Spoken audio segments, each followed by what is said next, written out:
Hello students, today we are covering our next topic, that is edible vaccines. So let's start. तो जैसे कि हम लोग जानते ही हैं कि इन्फेक्शियस डिजीज जितने भी होती हैं उनको प्रिवेंट करने के लिए हम वैक्सीन्स की फॉर्म में ड्रग्स को इनकॉर्पोरेट करते हैं।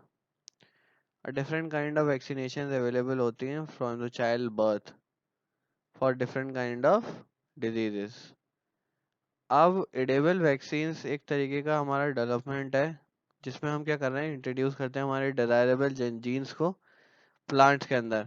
और फिर वो प्लांट्स क्या करते हैं, उन जीन्स को अलाउ करते हैं अपने अंदर एक एनकोडेड प्रोटीन की फॉर्म में, और एक ऑल्टर्ड प्लांट हमें मिलता है जिसको हम बोलते हैं ट्रांसजेनिक प्लांट। और इस पूरी प्रोसेस को हम बोलते हैं ट्रांसफॉर्मेशन, जिससे हमें एडिबल वैक्सीन ऑब्टेन होती है। तो ये सिमिलरली होती है हमारी ट्रेडिशनल सब यूनिट वैक्सीन्स की तरह, क्योंकि जो एडिबल वैक्सीन में उसके अंदर भी हमारे एंटीजेनिक प्रोटीन्स होते हैं, लेकिन उसके अंदर क्या है, पैथोजेनिक जीन्स नहीं होते। लेकिन स्टिल जो है इसमें क्या नाम है, हमारा ट्रेडिशनल चीज़ें एक्वायर्ड होती हैं। फिर इसको हम क्या है, easily edible vaccine do not require train personals. यहाँ पे हमें ट्रेन प्रोफेशनल्स की ज़रूरत नहीं होती है एडेबल वैक्सीन को लेने के लिए। यहाँ पे नॉर्मल केसेस में हमें ज़रूरत पड़ती है, क्योंकि सिंपल सा हमें ओरल रूट के थ्रू ये एडमिनिस्टर करके देना होता है चिल्ड्रंस को। And they are effectively produce and we can be easily scaled up. तो इसके लिए हमें क्या है, फॉर प्रोड्यूसिंग एडेबल वैक्सीन हमें एक ऐसा प्लांट चाहिए होता है जिसका प्रोडक्ट हम रॉ मटेरियल के तौर पे ले सकें और जो इजीली ख़राब ना हो कुकिंग करने पे। Like for example CTB antigens potato, cholera toxin B sub unit, foot and mouth virus के लिए अरेबिडोबिस, हर्पीस बी वायरस के लिए टोबैको, रेबीज ग्लाइकोप्रोटीन के लिए टमाटो। तो ये स्पेसिफिक प्लांट्स हमारे रहते हैं जिसमें हम एडेबल वैक्सीन को प्रोड्यूस कर सकते हैं। Even by giving edible vaccine oral to the mothers, maternal की जो एंटीबॉडीज होती हैं वो ट्रेवल कर जाती हैं फीटस के अंदर through placenta and even through the breast feeding. इस प्रोसेस को हम बोलते हैं सेरो कन्वर्जन, जहाँ पे मैटरनल की antibodies are presented is supported by edible vaccines. तो हमारी जो एडेबल वैक्सीन हैं वो न केवल चाइल्ड को प्रोटेक्ट करेंगे फ्रॉम डिजीज लाइक स्ट्रेप्टोकोकस और respiratory syncytial virus etcetera, but presently जो हमारे एडेबल वैक्सीन हैं वो हमारी ह्यूमन और एनिमल डिजीज दोनों में काम आती है, जैसे measles, cholera, foot and mouth disease, hepatitis B, C, E and etcetera. अब बात करते हैं डेवलपिंग की, डेवलपिंग ऑफ एडेबल वैक्सीन। तो सबसे पहले हम क्या करते हैं, जो जीन होता है हमारा coding for the active antigenic protein, उसको आइसोलेट कर लेते हैं पैथोजन से और इसको इंट्रोड्यूस कर लेते हैं एक सूटेबल व्हीकल के अंदर, जिससे से हम उसको ट्रांसफर कर सकें प्लांट के अंदर। तो व्हीकल को फिर इंटीग्रेट कर देते हैं इन द प्लांट जीनोम और फिर अलाउ करते हैं कि वो प्लांट के अंदर एक्सप्रेस हो इन द करस्पॉन्डिंग एंटीजन। फिर जो प्लांट के पार्ट्स हैं उनको एडमिनिस्टर कर सकें मोरली टू एनिमल्स और humans to observe their action. तो इसके लिए हम क्या है, अलग अलग प्रोसेसेस के थ्रू डेवलपमेंट करते हैं। जैसे सबसे पहला है हमारा स्टेबल जीनोमिक इंटीग्रेशन। इस मेथड को हम वाइडली यूज करते हैं for publish edible vaccine clinical trials. और इस मेथड के अंदर क्या करते हैं, फॉर्मेशन ऑफ जेनेटिक लाइन, एक जेनेटिक लाइन तैयार करते हैं जैसे प्रोपोगेटेड ईदर थ्रू वेजिटेटिव और सेक्सुअल मेथड ऑफ रिप्रोडक्शन। या तो इसमें स्टेम्स लीव्स वगैरह ले लेते हैं या सीड्स वगैरह लेते हैं। तो इसमें स्ट्रेटेजी ये रहती है कि हम सबसे पहले क्या करते हैं, हम इंट्रोड्यूस करते हैं for more than 2 genes produce multiple component vaccine. फिर regulatory elements into consideration also देखा जाता है कि फॉरेन एंटीजन जो स्पेसिफिक ऑर्गन और टिश्यूज पे काम कर रहे हैं उनको भी इंट्रोड्यूस कराया जाए to the nucleus and chloroplast through a desired stable transformation. फिर इसी के अंदर हमारी एक टेक्निक आती है agrobacterium mediated gene transfer technique for transformation. तो इसमें क्या करते हैं हम, जैसे कि आप यहाँ डायग्राम में भी देख सकते हो, इस मेथड के अंदर हम रिकॉम्बिनेंट DNA टेक्नोलॉजी इंटीग्रेट करते हैं, जिसमें हम क्या कर रहे हैं, हमारी जो टी रीजन होता है disarm T1 plasmid of agrobacterium, यानी कि एक प्लांट पैथोजन को कल्चर्ड विद प्लांट सेल, उसको ट्रांसफॉर्म कर रहा है। तो this allows to grow with the plant cell and tissue that are to be transform. जैसे कि आप देख सकते हो यहाँ चार्ट के अंदर कि लीफ और growing tissue section of plant that was previously ruptured is exposed to. फिर इसमें हम क्या करेंगे, a leaf from selected plant is cut. फिर the cut part of the leaf is spread on a petri dish containing bacterial suspension, जैसे कि आप देख सकते हो। फिर उसमें एंटीबायोटिक ऐड कर देते हैं to the petri dish to kill the cells without new genes, और सर्वाइविंग सेल्स मल्टीप्लाई कर जाते हैं to form a callus, plantlets की फॉर्म में, जैसे कि आप देख सकते हो डायग्राम में। And the callus is allowed to sprout into shoots and roots, फिर उनको फर्दर डेवलप किया जाता है शूट्स एंड रूट्स में। फिर कैलस को सॉइल के अंदर रखने विद इन 3 मंथ्स प्लांटलेट्स को प्लांट्स बियरिंग में डेवलप कर लेते हैं, और फिर उसको एडिबल वैक्सीन की तरह डिस्पैच आउट कर दिया जाता है। तो ये एक बहुत ही एग्रेसिव और अच्छा मेथड रहता है फॉर डेवलपिंग एडेबल वैक्सीन्स। इसके साथ साथ एक मेथड और होता है हमारा बायोलिस्टिक मेथड। ये एक सोफिस्टिकेटेड मेथड हमारा रहता है।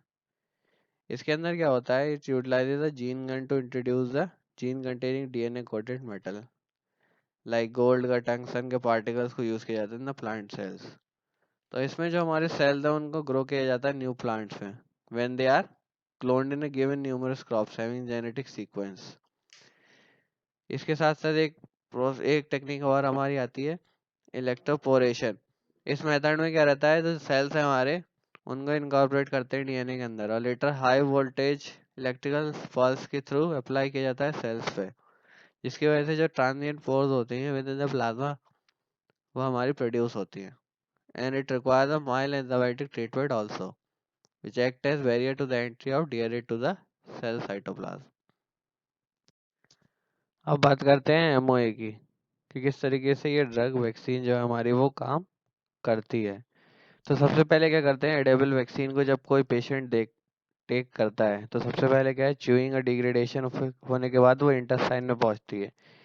इंटेस्टाइन के अंदर वो पेयर पैचेस में पहुंचती है। पेयर पैचेस हमारा क्या है, एक टाइप का पार्ट हो गया हमारा इलियम का स्मॉल इंटेस्टाइन के अंदर, जो कि हमारा रिच सोर्स रहता है हमारे आईजीए प्रोड्यूसिंग प्लाज्मा सेल, यानी कि आईजीए मीडिएटेड एंटीबॉडी जो फर्स्ट लाइन डिफेंस करती है हमारी। फिर एडेबल वैक्सीन है वहाँ पे ब्रेक डाउन हो जाती है हमारी पेयर पैचेस के ऊपर, जिसके अंदर क्या है, अराउंड 30 to 40 लिम्फोड नोड्यूल्स होते हैं containing follicles for development of germinal centres, यानी कि वहाँ से वो रिलीज हो जाता है, जैसे कि आप देख सकते हैं यहाँ डायग्राम के अंदर। फिर एंटीजन पेनिट्रेट करती है हमारे फॉलिकल्स में, accumulating antigen in the lymphoid structure. Lymphoid structure के अंदर वो एंटर आउट कर जाती है। एंटर करने के बाद एंटीजन कांटेक्ट में आती है हमारे एम सेल्स। एम सेल्स जो हमारी क्या है, मेमोरी हेल्पर टी सेल्स होते हैं, यानी कि जो हमारे इम्यून सेल्स हैं, which expresses MH2 second molecule, और उसके अंदर फिर पॉकेट फॉर्मेशन होने लगती है which is filled with B and T cells and macrophages. जितने भी सारे भी इम्यून सेल्स हमारे उसमें क्या है, एक्यूमुलेट होना शुरू हो जाते हैं। फिर जो हमारे M cells with antigen activate करते हैं बी सेल्स को within the lymphoid follicles. Lymphoid follicles हमारे जैसे स्पेसिफिक स्ट्रक्चर्स हो गए, जैसे हमारे टॉन्सिल्स वगैरह होते हैं। फिर उसके अंदर एक्टिवेटेड बी सेल क्या है, वो हमारे लिम्फोइड फॉलिकल्स को छोड़ देते हैं और जाते हैं हमारे म्यूकोसल एसोसिएटेड लिम्फोइड टिश्यूज में, जहाँ पे हमारे क्या है वो डिफरेंशिएट हो जाते हैं from B cells and IgA are produce. अब बाद में वो सिक्रीट हो जाते हैं ल्यूमेन के अंदर, जहाँ पे वो एक्चुअल में एंटीजन के साथ रिएक्ट करके अपना एक्शन प्रोड्यूस कर देते हैं।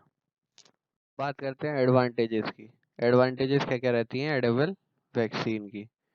सबसे पहला मेजर एडवांटेज है they have better immunisation action, क्योंकि उसके अंदर कोई भी सब्सिडरी एलिमेंट हमें नहीं चाहिए होता फॉर स्टिमुलेटिंग इम्यून रिस्पॉन्स।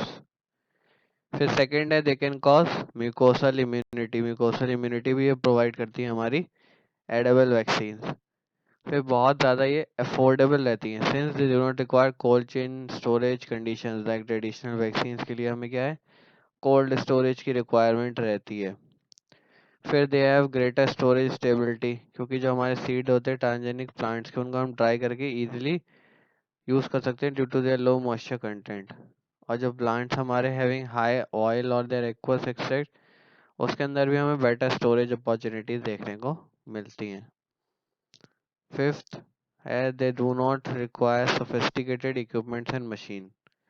बहुत ज़्यादा हमें इक्विपमेंट्स और मशीन की ज़रूरत नहीं पड़ती है ट्रेडिशनल वैक्सीन को डेवलप करने के लिए जो चाहिए होती है। ठीक है, they can be grown in rich soils conventional methods के थ्रू, जो economical and the cell culture growing using fermenters. फिर they are acceptable due to their oral administration, जैसे कि unlike the traditional vaccine which are injected, train medical professionals की ज़रूरत नहीं पड़ती है। ऑल्सो जो कंटामिनेशन का रिस्क होता है वो भी मिनिमाइज रहता है, सिंस जो हमारा है no special premises and manufacturing area is required for sterilization. फिर they impart a better opportunity for second generation vaccine, क्यों? By incorporating many antigens which act on M cells at the same time, immune cells जो होते हैं हमारे। फिर they lack heat killed pathogens जो remove करते हैं the risk of protein reformation into an infectious organism, जिसकी वजह से ये सेफ है बहुत ज़्यादा। And the process of production can be rapidly scaled up by breeding, breeding की हेल्प से हम क्या है इस प्रोसेस को और ज़्यादा स्केल अप कर सकते हैं। तो ये बहुत ज़्यादा स्पेसिफिक एडवांटेजेस हैं हमारी एडेबल वैक्सीन की जब हम बात करते हैं तो। डिसएडवांटेजेस की, तो जो हमारी इम्यून टॉलरेंस रहती है वो डेवलप हो जाती है इंडिविजुअल के अंदर फॉर पर्टिकुलर वैक्सीन, प्रोटीन और पेप्टाइड। सेकंड, जो हमारी डोज चेंज होती है वो भी हमारी क्या है एक इम्पॉर्टेंट रोल प्ले करती है एक डिसएडवांटेज की तरह, क्योंकि their dose changes on the basis of generation, plant protein content, patient की एज, वेट, फिर फ्रूट किस तरीके से राइप हुए हैं, फूड की क्वालिटी क्या है, इंजेक्शन का टाइम क्या है, वो सारी चीज़ें। Third, the administration requires standardization methods for plant material and products, क्योंकि जो लो डोजेज हैं उसकी वजह से हमें लो एंटीबॉडीज प्रोड्यूस होंगे, अगर हाई डोज करेंगे तो इम्यून टॉलरेंस देखने को मिलती है। Fourth, they depend upon plant stability, क्योंकि जो सम फूड्स हैं हमारे they can not be eaten raw और they can not be cooked which may denature or weaken the protein present. Fifth, they are vulnerable to microbial attacks. For example, vaccine potatoes, they can be stored at 4 degrees Celsius for longer shelf life, but tomatoes cannot be. फिर एक demarcation line देखने को मिलती है for providing the vaccine food and normal food. So there is no misadministration of vaccine occurs, otherwise vaccine tolerance may develop. फिर their function also gets disturbed due to variation in glycosylation patterns of plants and humans. तो ये भी बहुत सारी दिक्कतें जो हैं जो फेस करने को मिलती हैं हमें। अब बात करते हैं एप्लीकेशंस की। तो स्पेसिफिक एप्लीकेशन जो है हमारे एडेबल वैक्सीन की, जैसे कि कैंसर थेरेपी। तो मोनोक्लोनल एंटीबॉडीज जो हमारी क्या स्पेसिफिक क्लोन्स होते हैं हमारे वाइट ब्लड सेल्स के, जो हम इंजीनियरिंग के थ्रू इन प्लांट्स के अंदर वेरीफाई करके इफेक्टिवनेस के तौर पर यूज़ कर सकते हैं कैंसर थेरेपी के अंदर। तो एक स्पेसिफिक एग्जांपल है हमारा मोनोक्लोनल एंटीबॉडी का सोयाबीन BR96, जो एक्ट करता है हमारे डॉक्सोरिबोसिन, यानी कि एक टाइप के breast cancer, ovarian cancer, lung tumours और स्पेसिफिक टाइप के कैंसर्स में। तो ये कैंसर थेरेपी में एक बहुत इंपॉर्टेंट रोल प्ले करते हैं हमारी monoclonal antibodies which are produce as edible vaccines. Second हमारी आती है बर्थ कंट्रोल में, टोबैको मोज़ेक वायरस। इसका एडमिनिस्ट्रेशन करने से एक प्रोटीन प्रोड्यूस होता है, produces a protein present in Boswellia pellucida ZB3 protein. इस प्रोटीन इनहिबिट करता है एक fertilisation in mice because of the antibodies form. तो ये बर्थ कंट्रोल में भी एक इम्पॉर्टेंट रोल प्ले करता है। थर्ड हमारे यहाँ है क्लोरोप्लास्ट ट्रांसफॉर्मेशन। इसमें क्या है जो क्लोरोप्लास्ट का जीनोम होता है और transmission into crops usually through cross pollination is not possible.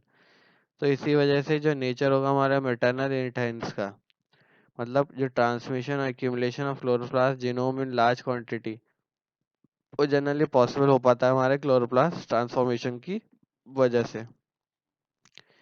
फिर लास्ट हमारा आता है role in auto immune diseases. Auto immune disease में जैसे कि with respect to auto immune disease, self antigen production in plants and scale up is under development. तो diseases बहुत सारी हमारी ऐसी इन्वेस्टिगेशन के अंदर, जैसे sclerosis, rheumatoid arthritis, lupus, transplant injection. तो क्लिनिकल स्टडीज में माउथ स्ट्रेन के अंदर क्या डायबिटीज व गिवन हैविंग डायबिटीज व giving potatoes and GAD। No result reveal किया कि protein successfully suppress the immune attack and delayed the onset of high level of blood sugar. तो वहाँ पे भी एक इम्पॉर्टेंट रोल प्ले कर रही है हमारी ऑटो इम्यून डिजीजेज में। फिर रिकॉम्बिनेंट ड्रग्स एंड प्रोटीन में, many drugs vaccines are produce by recombinant technologies. जैसे मैंने अभी आपको बताया भी कि रिकॉम्बिनेंट टेक्नोलॉजी बहुत इंपॉर्टेंट रोल प्ले कर रही है आज के टाइम में हमारा वैक्सीन्स की फॉर्मेशन में। तो यहाँ पे भी क्या है, एडेबल वैक्सीन्स को हम रिकॉम्बिनेंट टेक्नोलॉजी की हेल्प से यहाँ पे फॉर्मेशन सकते हैं हमारी एडेबल वैक्सीन्स का। तो रिकॉम्बिनेंट डीएनए टेक्नोलॉजी में जनरली क्या है, डीएनए मॉलिक्यूल्स को ज्वाइन कर देते हैं फ्रॉम टू डिफरेंट स्पीशीज, इसीलिए इसको रिकम्बाइंड बोला जाता है, to produce a new genetic combination जिसके अंदर दोनों स्पेसिफिक करेक्टरिस्टिक देखने को मिलते हैं। एग्जाम्पल्स की बात करें तो जैसे transgenic potatoes for diarrhoea, transgenic tomatoes against diarrhoea.